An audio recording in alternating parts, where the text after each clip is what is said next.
Hi, my name's Angela Webster. I'm from the University of Sydney in Australia, where I'm an Associate Professor in Clinical Epidemiology. I'm also a transplant nephrologist at Westmead Hospital in Sydney. I've been asked to talk today about my talk which I gave on whether we should screen for common cancers post-kidney transplant.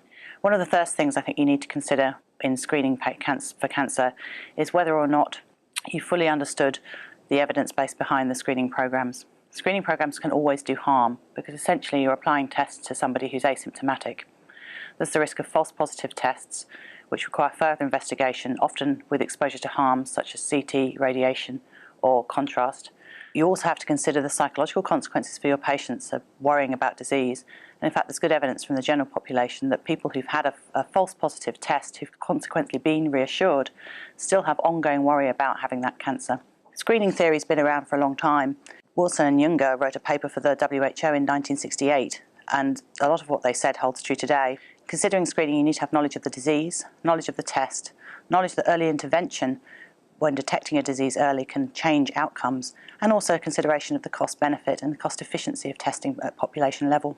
Considering common cancers post-transplant, some of the commonest cancers are the ones that are also common in the general population. Considering whether or not to use screening in your patients, think about the cancer guidelines in the general population first.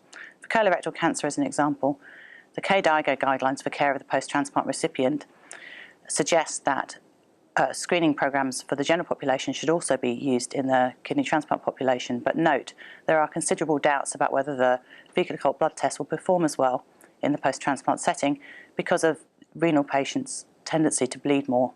There has been some new evidence, particularly last year, published in the BMJ from a group, Collins et al., which showed that kidney transplant recipients with both fecal occult blood testing and colonoscopy, and they showed quite a high prevalence of neoplastic disease. About 13% of patients had neoplastic disease. It wasn't all cancer, a lot of it was pre-cancer. Sensitivity of the fecal occult blood testing was similarly poor from the general population, about 30% sensitivity, but the specificity was good, about 90%.